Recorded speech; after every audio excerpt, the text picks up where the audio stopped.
Hey guys, what's up? It's Rygar the Destroyer, and today we're going to be looking at Yoda.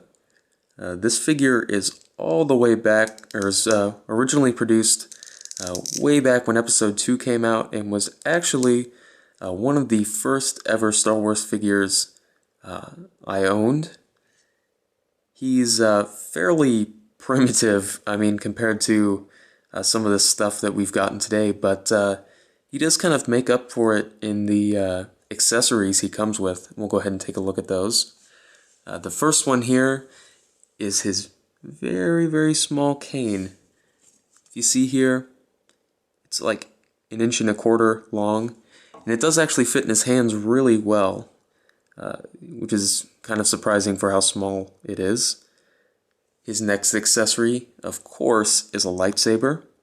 This again is really small, like 1.75 inches, a little bit under there.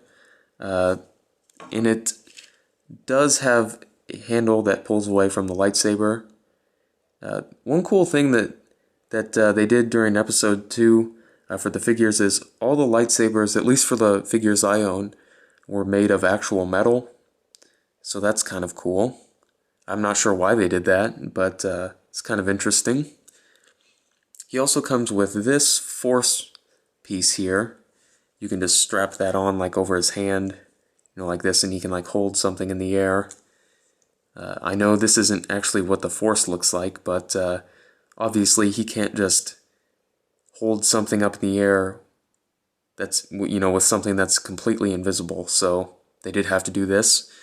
And I'll show you what this is used for here in a second. He also came with this. I have absolutely no idea what it's supposed to be, but it is done in the Geonosian style. And it's got a piece here that you can pull off, and this is what the force piece is for. You put this in here so he could like throw it at Count Dooku, I'm assuming. I don't remember anything that looked like this being thrown at Count Dooku, but they did include it. This thing here is actually quite large. It's about almost 3 inches tall to the top of this, about 2.5, I guess. And that's the play feature here. You can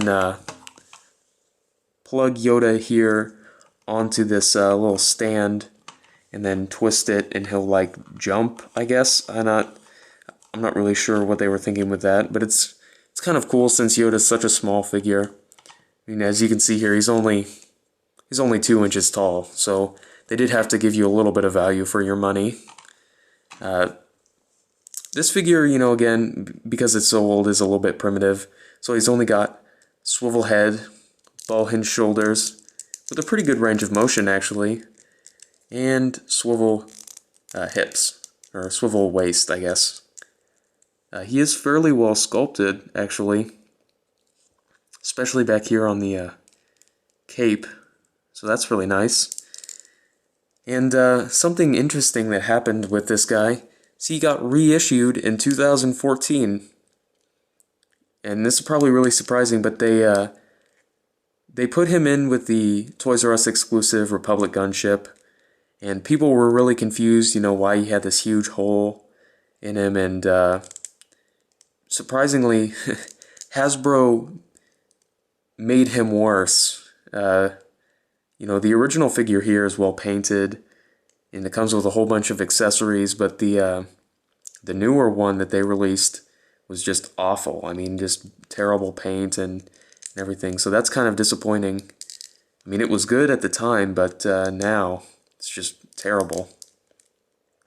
So I would say if you're going to buy a Yoda figure, this is definitely not the one to buy, but for the time, he was pretty cool. He came with tons of accessories, and that's pretty cool. And as a kid, I remember playing with this guy a lot, so I don't know, I'm a little bit biased, I guess.